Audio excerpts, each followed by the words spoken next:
The policy agenda that AOC and Bernie are calling for, this isn't theoretical in California. This is what we've got in California. The AOC-Bernie policy agenda is the California policy. That's what we've had.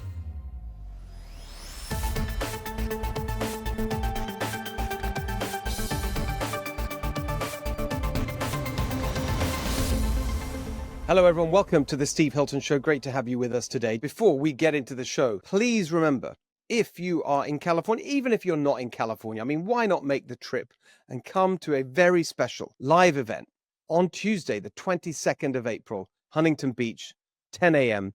It's going to be something you really don't want to miss. If you want more information about the event, please sign up. You can do that very easily if you go to @SteveHiltonShow. That's our social media account for this show, @SteveHiltonShow. Right at the top there, pinned, you will see all the information you need to sign up for the event and get all the details. See you there. Jen Horn is up in a few minutes with some amazing, as she puts it, we never run out of crazy stories from California about the insane behavior of the Democrats who are in charge. So we'll get to that in a second. But talking of insane Democrats, there's a pair wandering around California right now on the latest leg of their Fight Oligarchy tour. AOC and Bernie are on the road.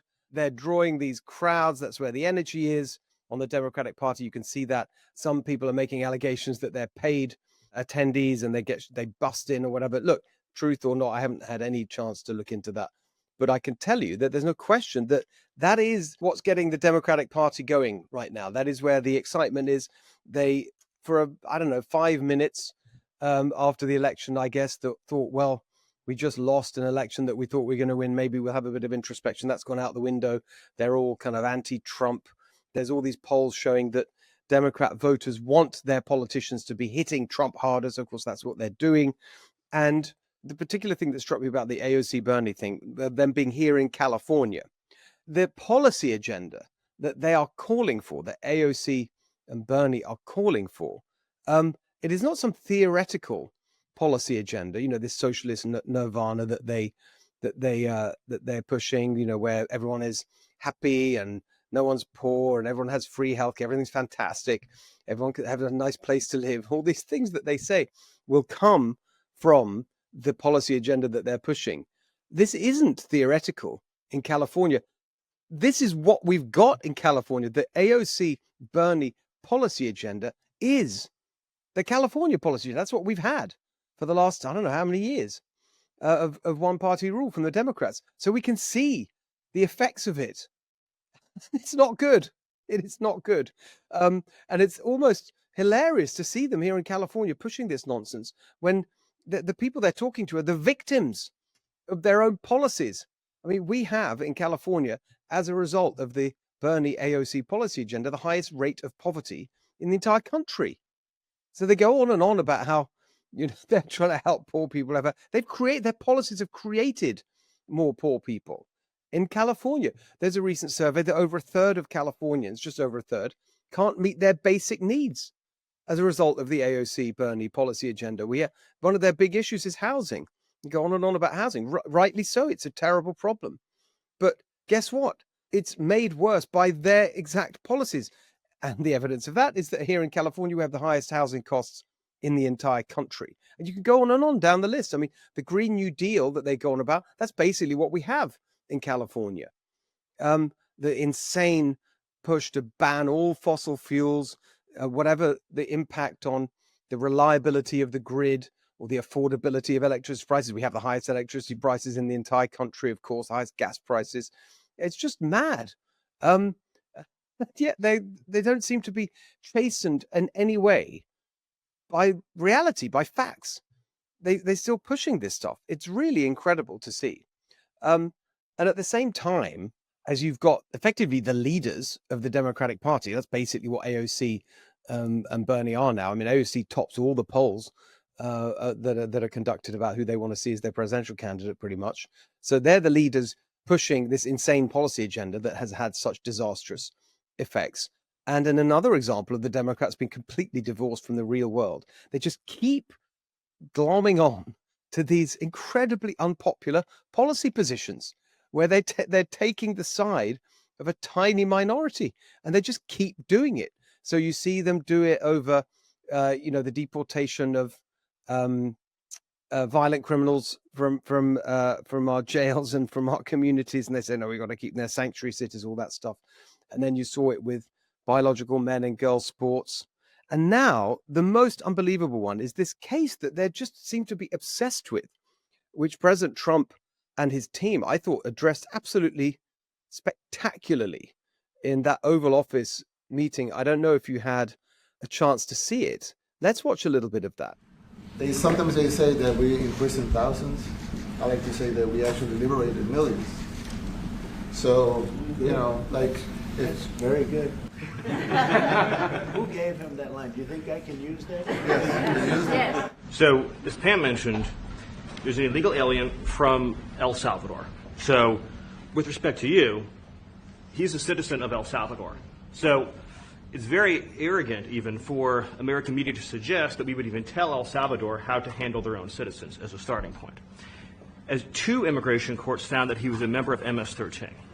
When President Trump declared MS-13 to be a foreign terrorist organization, that meant that he was no longer eligible under federal law, which I'm sure you know, you're very familiar with the INA, that he was no longer eligible for any form of immigration relief in the United States. So he had a deportation order that was valid, which meant that under our law, he's not even allowed to be present in the United States and had to be returned because of the foreign terrorist designation. This issue was then, by a district court judge, completely inverted, and a district court judge tried to tell the administration that they had to kidnap a citizen of El Salvador and fly him back here.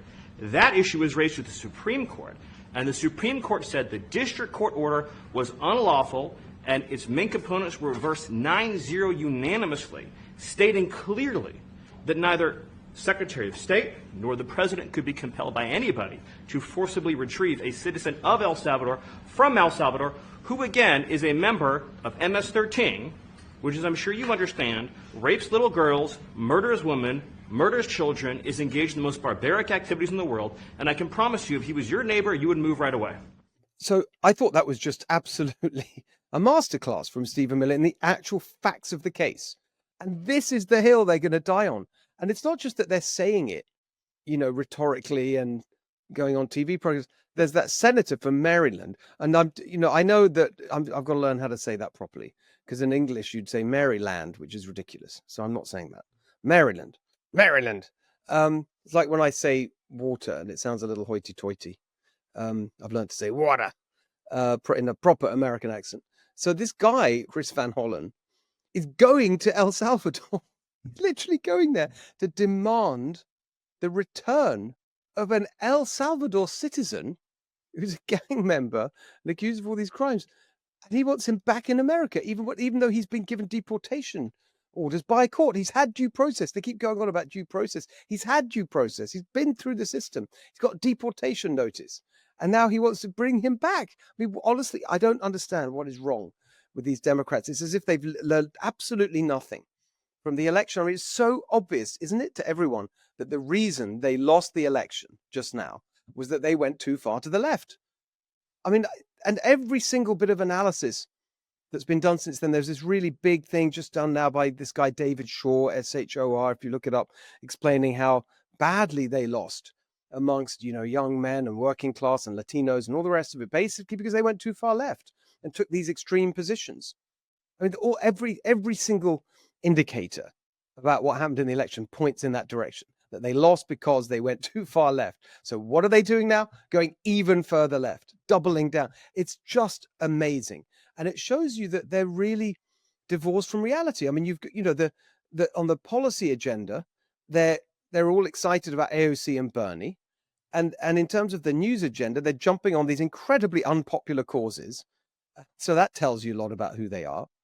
It's just weird, actually. It's really, really weird. They seem to have learned absolutely nothing. And it's the long march of the Democratic Party goes on. Left, left, left, left, left. So I just want to talk a little bit about this, a really big announcement that happened this week, economic announcement, Nvidia. announcing a huge investment in America. And there's so many different angles to this story I think are worth exploring. First of all, the facts of it. It's a massive investment, up to $500 billion. They're going to be building new factories to make the most advanced chips that are needed for AI and so on. They're going to make them here in America. And there's two things I want to say. First of all, it's absolutely hilarious that on the same exact day that they made this announcement, you had Janet Yellen, Biden's Treasury Secretary, former chair of the Federal Reserve as well, saying this. Perhaps it's to bring back American manufacturing, but I really think that's a pipe dream and not something that is likely to be accomplished. And we could even raise questions about whether or not, in a broad-based way, that's a desirable goal. Okay, great. So it's a pipe dream, except it just happened. And so this is the plan. I mean, this is the intention of the president and his team. This is what they want to see happen as a result of their tariff policy. And there's two parts to it, bringing back jobs and manufacturing in general, but especially in those key industries where we really should have control of our own supply chain and shouldn't be dependent on other countries. So the high-tech manufacturing, the computers, AI, all of that is in that category, also pharmaceuticals. So we'll see where that goes. But, you know, it's a pretty good validation, you have to say, of what they want to achieve with the tariffs. But the other thing that really struck me about it was where this investment is happening. Nvidia is a California company. It's right here in Silicon Valley where I live. It's a California company. Where is this investment being made? None of it is happening in California. None of it. It's in Arizona, in Phoenix, and in Texas. I think it's Dallas. That's where they're building these new facilities.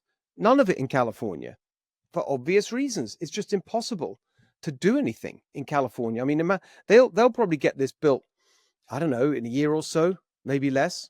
These factories, maybe less. I don't know, but they'll be getting. You wouldn't even get to the beginning of the paperwork in California in a year. I mean, it's literally, 7, 8, 9, 10 years for environmental reviews. This is normal in California. That's why everyone's just given up.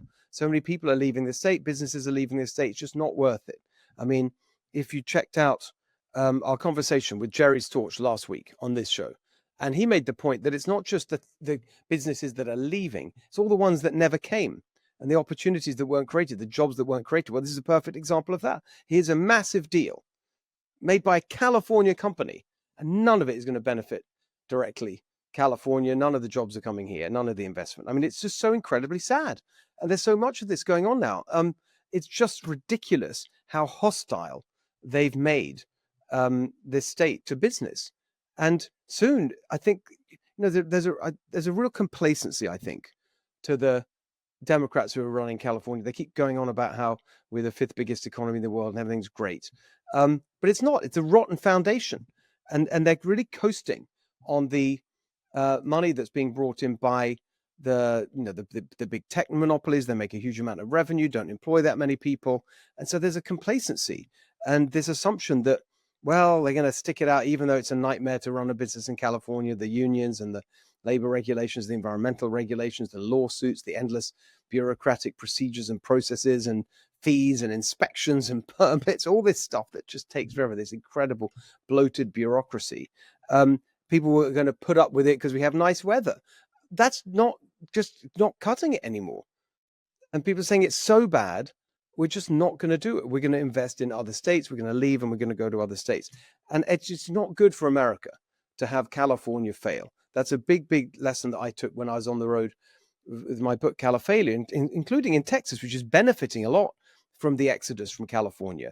A lot of people there, a lot of business leaders, many of them had left California saying they really don't want California to fail. It's too important for the country. But right now, as this announcement showed, it really is failing. And we got to turn things around. And so stay tuned for more from me on exactly that. All right, Jen, what have you got for us today? Oh, do you want to start with the best story of the week, Steve? I always like to bring you the stories where if you think California can't get any crazier, we just say, hold my beer.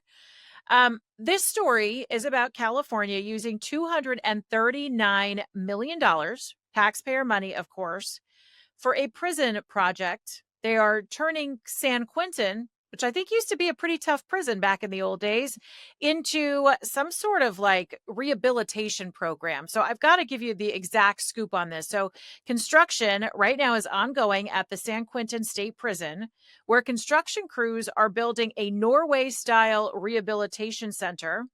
You ready? With luxury amenities such as a grocery store, library, cafe, farmers market, and more. 360 million was totally initially allocated for the project, but the final cost is estimated to only cost 239 million. So they're coming in under budget. The San Francisco Chronicle is reporting on this. But you know, Steve, as we have a lot of people who are prioritizing crime, I mean, really, what are you hearing? As you're talking to people in California, it's cost of living and it's crime. And instead of actually having meaningful punishment for people, instead of prioritizing law and order, this is what Gavin Newsom, this is what the state of California is doing. They're going to put together this rehabilitation facility with a farmers market so that these prisoners don't have to suffer, I guess, while they're in doing their time. I just think it's unbelievable that this is the trajectory of the state unless somebody can stop it. So first of all, I do want to say, look, rehabilitation is important because Yes. a big proportion of crime is reoffending. So if someone goes to jail and you can get them back on track when they come out, then they don't commit crime again. That's a good thing. It means there's less Yes. crime. But this isn't rehabilitation. This is just sort of like a spa retreat or something. I mean, what are you talking about? The rehabilitation is get them off drugs if they're addicted to drugs and alcohol.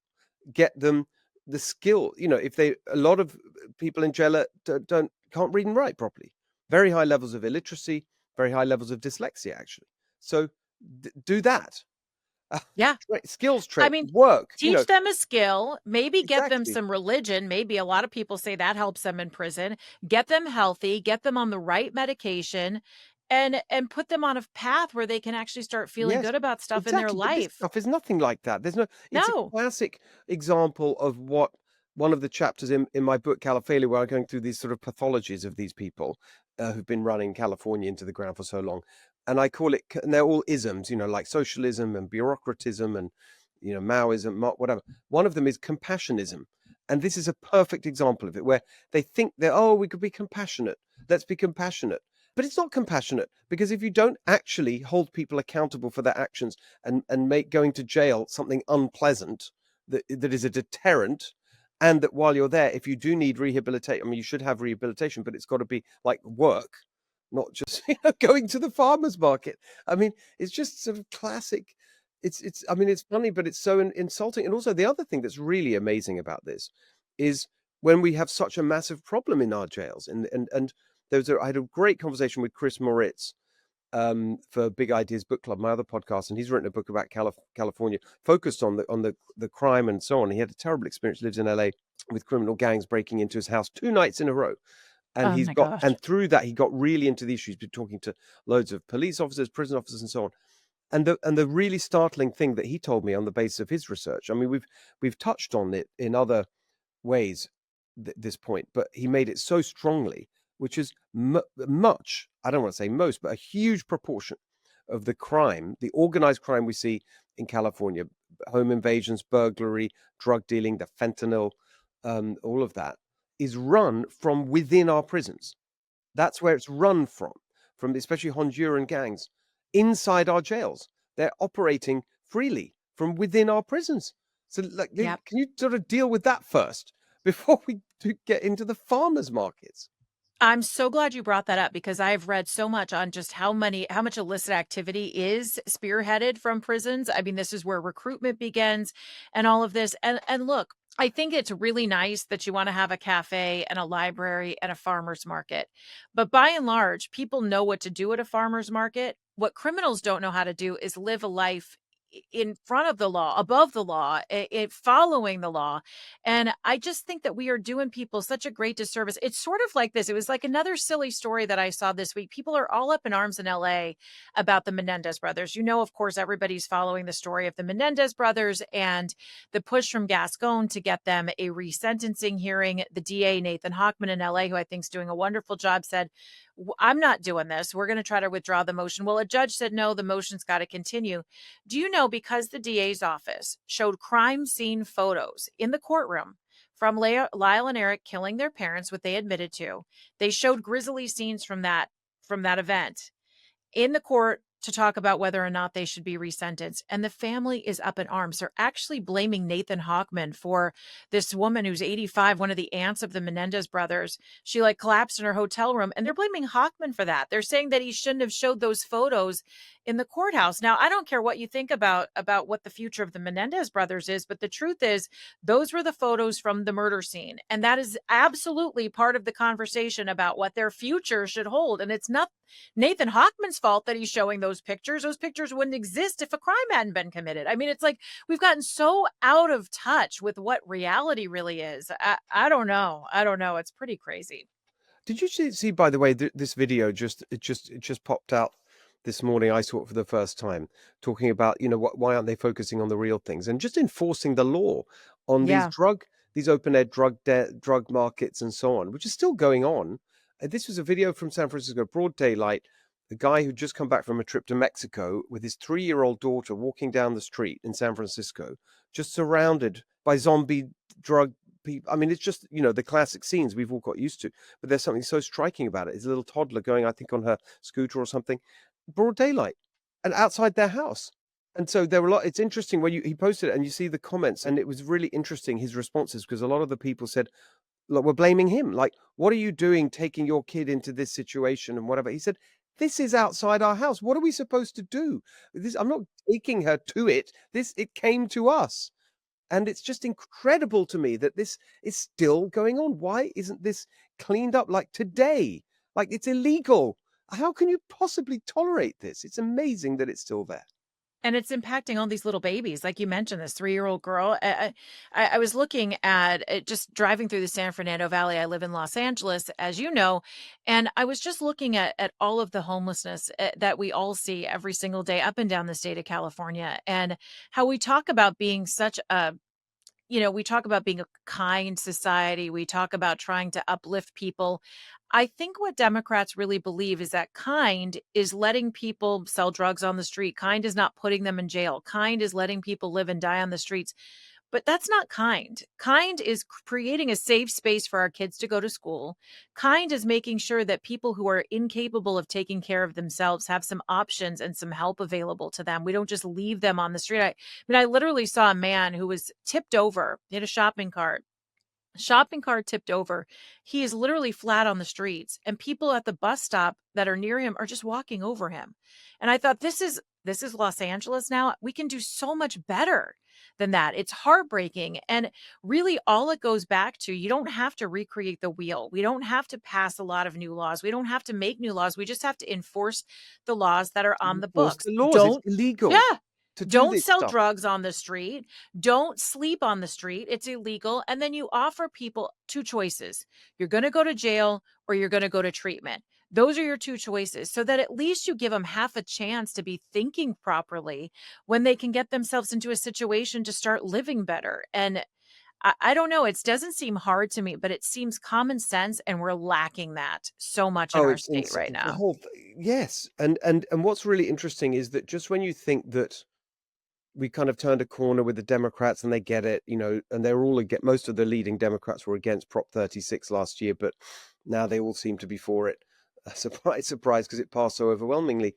And you hear about, well, the new mayor of San Francisco is doing something and this, but actually doesn't really seem to be getting better. The attitude isn't really this kind of absolutely focused, clean up this mess. It is completely unacceptable. Enforce the law. There should be, like, the number of people living on the street should be 0.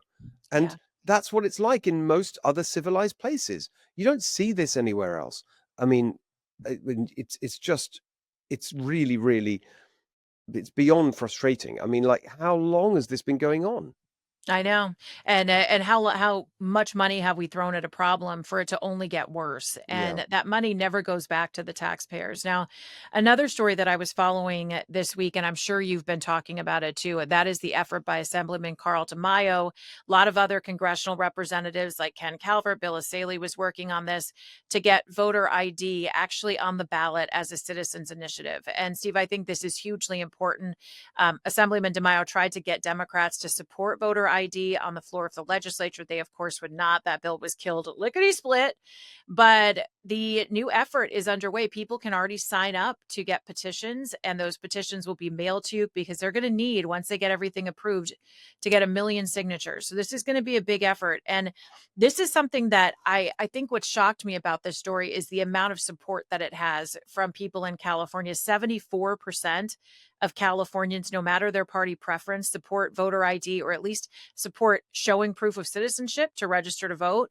And then you've got 52 or 53% of Democrats in California, in lefty California, that support this.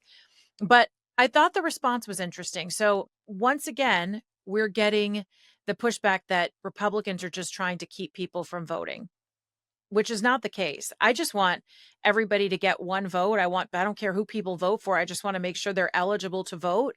But at the same time, we saw Congress pass the SAVE Act this week, which also requires voter ID. And did you hear what Hillary Clinton came out to say? I thought this was so interesting. She said that these efforts for voter ID, because remember, for a long time, it was about keeping people of color down. We don't want them to be able to vote. Well, now the latest from Democrats is that this is about keeping married women from voting. What? So cue the pink hats, cue the Handmaid's Tale costumes. What's the argument? The argument is that Hillary Clinton says that she knows that married women will not be able to vote in this country any longer because their birth certificate reflects their maiden name, not their married name, and that this is somehow going to prohibit them from being able to vote in our What's that country. got to do with anything? Thank you. It has nothing to do It's with it. It insane. is I mean, it's like saying married women fear-mongering. can't fly on a plane because what is this? It's insane. How many women have gone through the process? I mean, it's insulting. It's just as insulting as the idea that somehow minorities can't figure out how to get a driver's license or at least an ID, right? That they can't figure that out. It's just as insulting to insinuate that women can't figure out how to go through the proper channels to change their name. How many women have gone through the channels to change their name legally, change over their voter registrations, change their name on their ID? I mean, it's almost like a rite of passage. After you go through marriage, you have to go through all of this craziness, but we know how to do it. We do it all the time. And the fact that this is the latest now, so get ready, California, you're going to hear from all these women who are going to be fired up and I'm sure protesting, trying to Unbelievable. insinuate that Republicans, because we want voter ID, somehow don't want married women to vote. The whole thing is so ridiculous. Of course, I mean, you don't know where to start. But again, what's so interesting is that they keep putting themselves, I mean, the sort of cliched phrases on the wrong side of these 80-20 issues. You know, Yeah. like protecting violent criminals from deportation who are here illegally, or all the issues around biological men and girls sports, you know, all of these things. And there's another one where the vast majority of people support it and yet they're against it, just by the same as on Prop 36. We must always That's right. remember that they were against it. Gavin Newsom was against it, most of the Democrats. There are a few that stood up, but mostly they weren't. And the other unbelievable thing about this voter ID is that they require it for all sorts of things. I just remember going, I think I must have said this to you before, when we went to do something with the boys' passports when they got their citizenship, Yeah. up in the San Francisco Federal Building. This is not a big aggressive sign to get into the federal building. It said, you will not be allowed into the building unless you show photo ID. Just to get in the building. Just to open the door. And then the most brilliant one was, is it Garcia, the Long Beach guy? Yes, yes. Okay. So he had an event. He's now in Congress, isn't he? He had an event, part of the, I don't know if it was part of the oligarchy thing, the AOC thing, or something to do with Doge, or, you know, one of these protest things. Right. And they put out this information about sign up for the event. You must show photo ID. For their own Unreal. event, for their own political ridiculous, you know, stunts. You got to show photo ID, but they're against it for voting. I can take it one step further if you want the most ridiculous thing, because I'm actually doing a silent protest on the real ID. If you live in California or if you live across the country now, you have to have real ID by May 7th. You have to go through the whole process of the DMV of showing who you are, showing your power bills, your electricity bills. You have to go through all of these steps to get a real ID. They have no problem with making that difficult. But apparently we can't show those real IDs if we want to actually protect our vote. By the way, good. Carl's fantastic. I saw Carl DeMaio last night. I did an event down in San Diego. He's fantastic fighting for all this and fighting generally. He's just doing such a great job. Yeah. I had one question, and we've got to stop a little bit earlier than usual today, gents, so we don't have too much time. But with the voter ID, I haven't looked at it closely. Does that mean that you can't have mail-in ballots on the mass scale anymore? So this is exactly my question. And I think that's exactly right. And this would be I think this is the secret part that we're not supposed to say out loud. I think it would definitely call into question the mail-in ballots.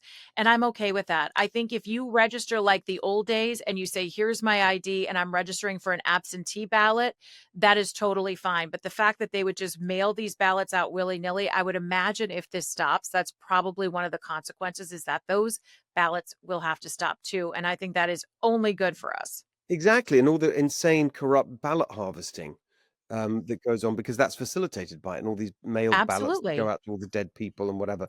And remember, when people say we're exaggerating over that point, that the people are on the voter rolls who shouldn't be, remember the Judicial Watch case against LA County, which they fought for years, and then finally Judicial Watch won that case.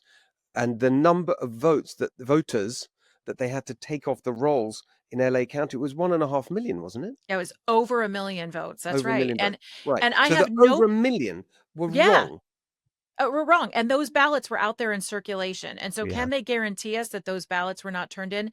And look, I have no problem with people who can't get to the polls wanting to vote of absentee. course. But if you show an ID for your absentee registration, that is much different than just trusting the voter rolls and mailing these ballots out into the universe for people to pick Exactly. up.